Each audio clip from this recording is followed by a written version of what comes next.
Michaela Romo. Hola, soy Alamo. I'm Elizabeth Dial. I'm Joy Robertson. And And we are all seniors at the International School of the America in San Antonio, Texas. Last year, or this past summer, we went to the countries of Honduras and Nicaragua, and I don't know how many applicants there were at ISA, but we were selected among a group of people to go, and I think I'm speaking for all of us when I say that it was definitely a life-changing experience. So this is our presentation. So, like I said, I'm Elizabeth Dial, and I'm just going to tell you about how we got to go to the trip, like everything that we had to do. We actually had to apply, and that was surprisingly hard application. And I know we all put a lot of thought and effort into it. And it took a couple of weeks. A week later, we did an interview, which I was really nervous about when I got into it. I was like, oh no, these people are going to decide if I get to go. So I was scared. But then we heard back, and all 5 of us got to go, and we were all really excited because we all already knew each other. And then we found out that there were kids from Washington, D.C. and Idaho and Michigan. So we were all pretty excited to meet them. And we had some meetings before it.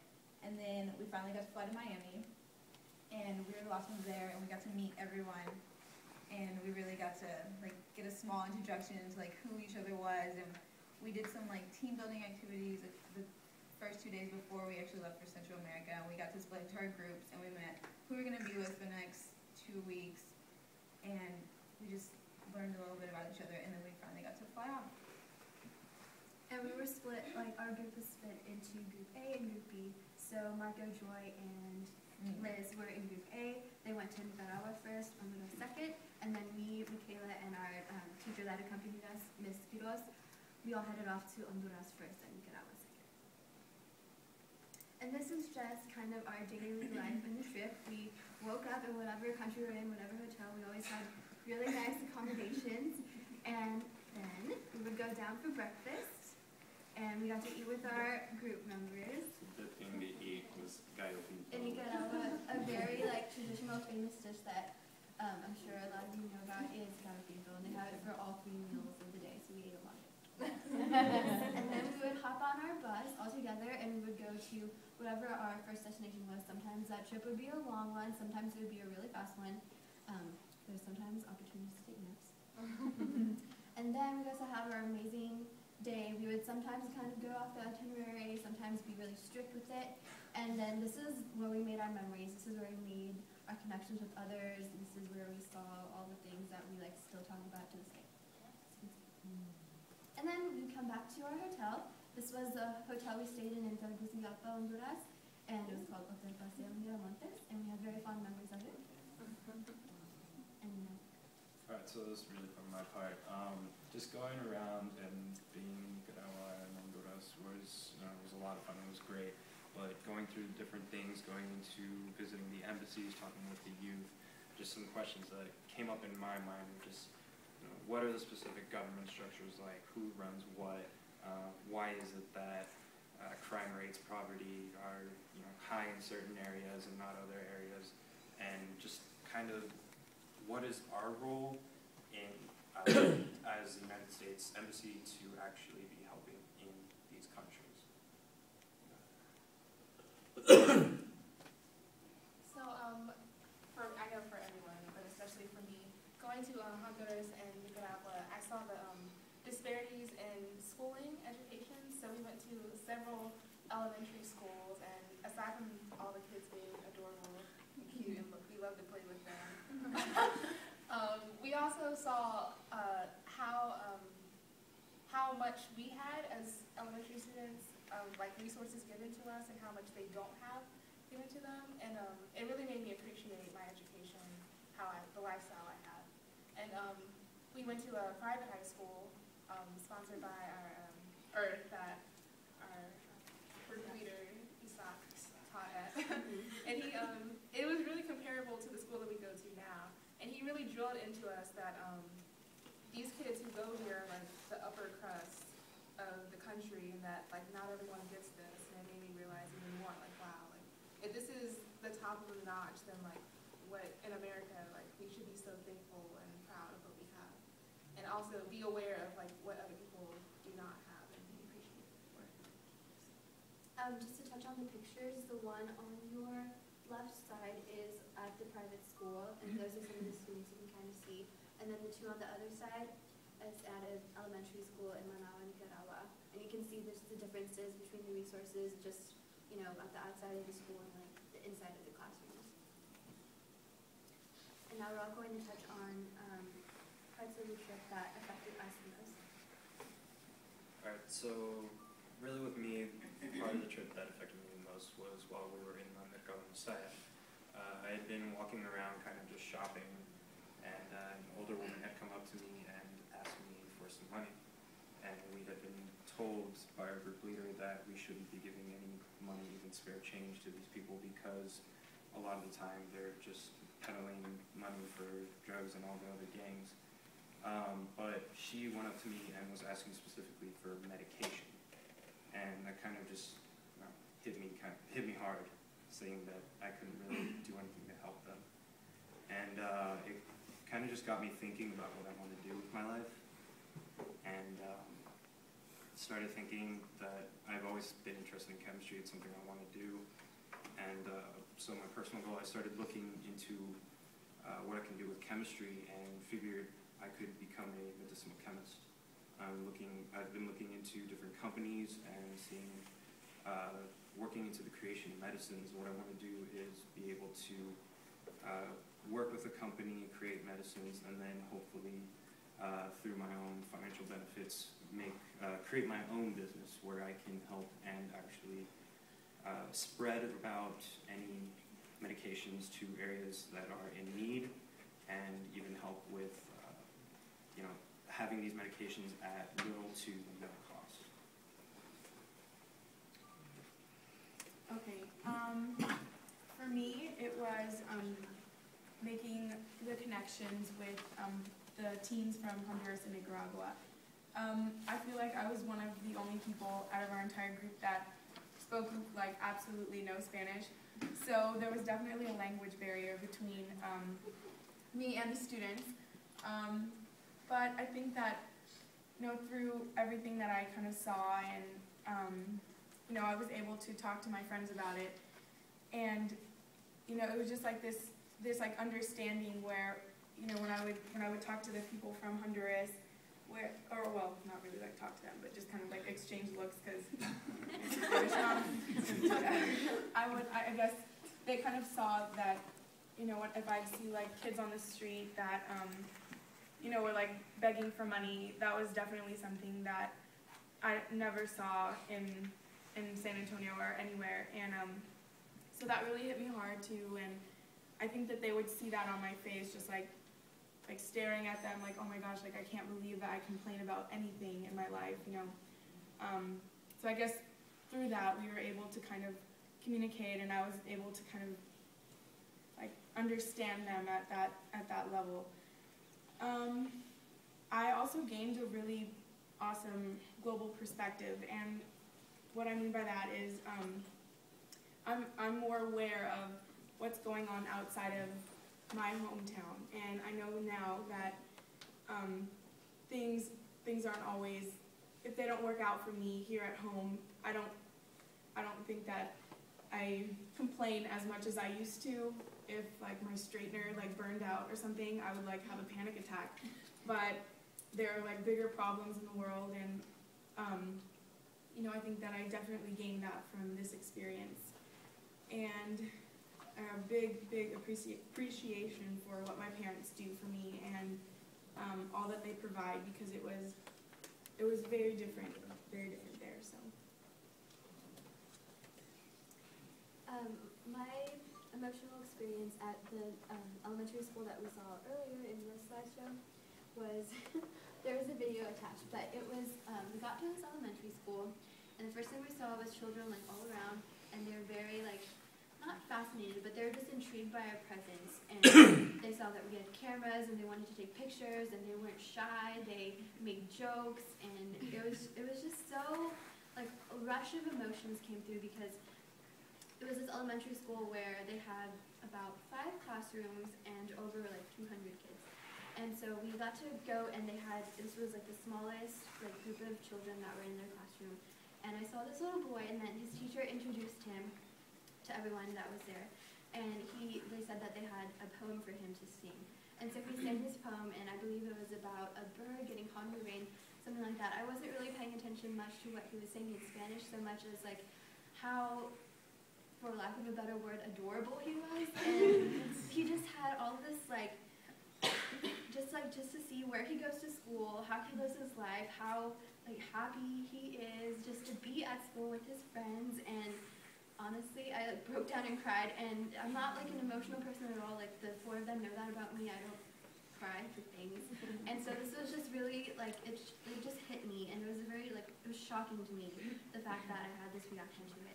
And there was a video of him singing the song, but I'm not going to play. So that was my most impactful experience.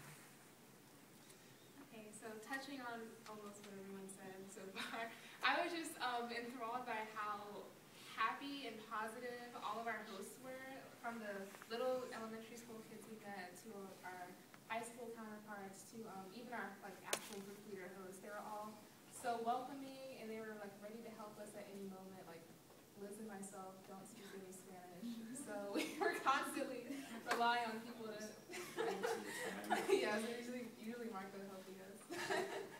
We were like relying on people to help us communicate and get throughout the city and whatnot. And I was just, like both of them already said, seeing the situation that some of these people were in, and how they had like pure joy in their heart, like to the core. Like they were just happy to be alive and be like where they were in the moment. And just like, it made me so emotional.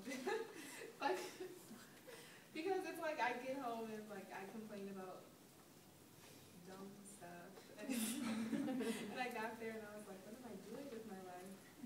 And specifically, we were in Nicaragua. We were at the Chocoyero, and this one woman, we went to her house and she made us lunch. And first of all, it was delicious.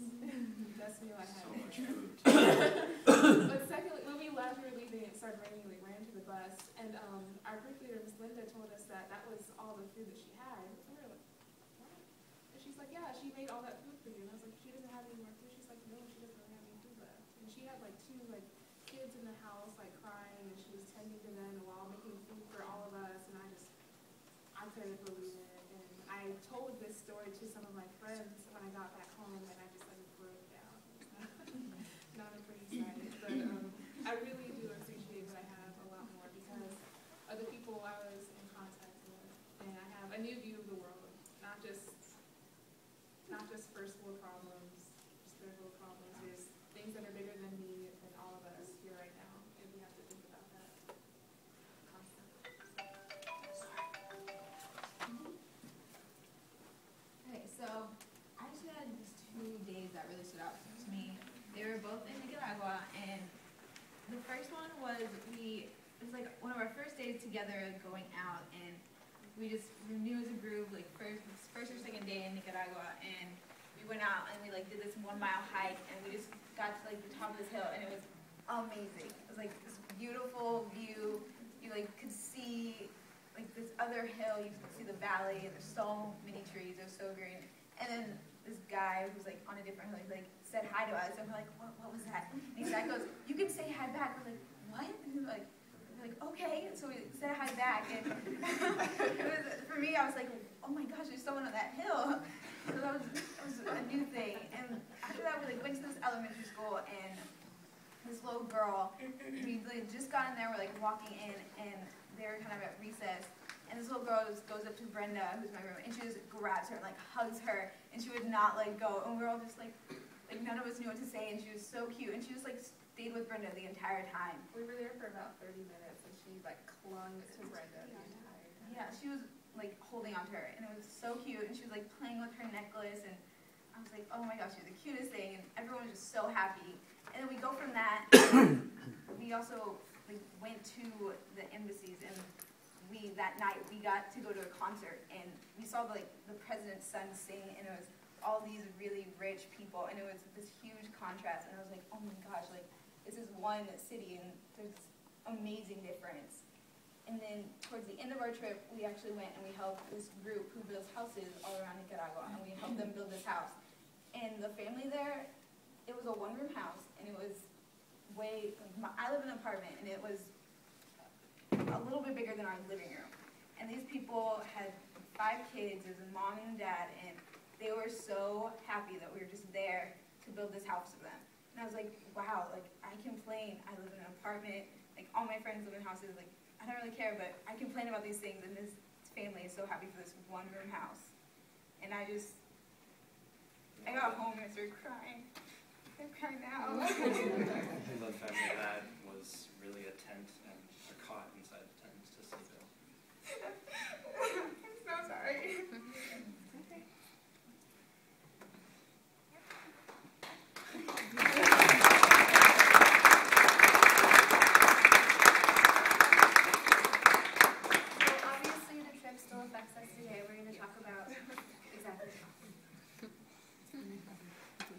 Okay, so in these pictures, the one that's on our left at the top, that's a picture at Crown Plaza in Miami. I think that was the day that we were leaving, so we just kind of took like a picture of the people that were in the cafeteria or the dining place at the time. But these two pictures, or the picture like on the right and then the bottom are pictures when Marco, Joy, and all of us went to DC for our senior trip, and we met up with our friend Danny and Perez.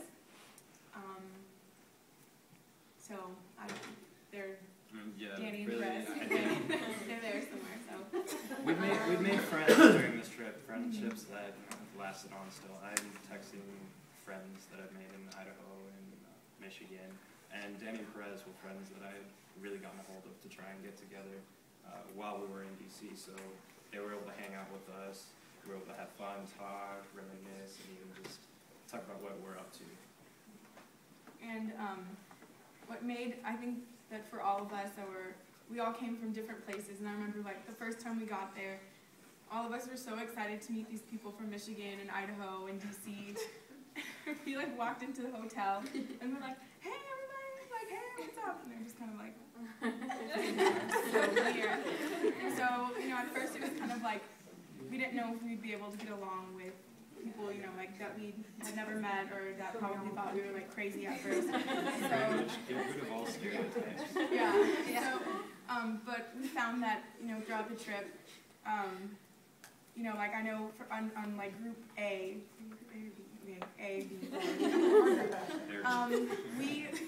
we'd call hotel Paseo de Miramontes.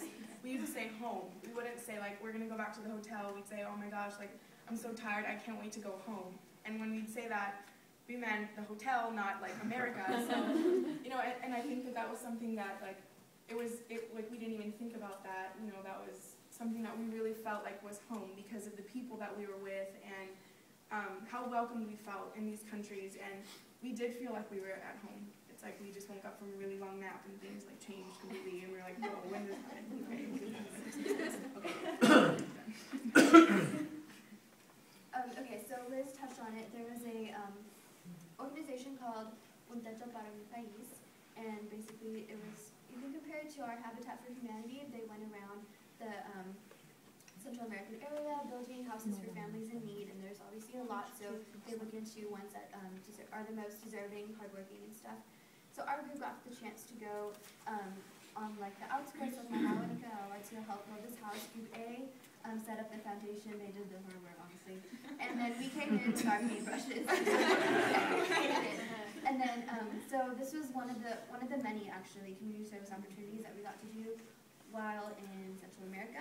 And then now today, still through different organizations, through our school, and just through ourselves, we're able to come together and do community service here at home. So that's just kind of how we've progressed through the summer up to now. And that's you guys, right? Yeah. What is it you were doing? This was graffiti wipeout. So we were for NHS, for National Honor Society. So we're all there in the morning, just like we were in Central America, so we thought that was really funny. So And that's all we have for you. Thank you. Thank you.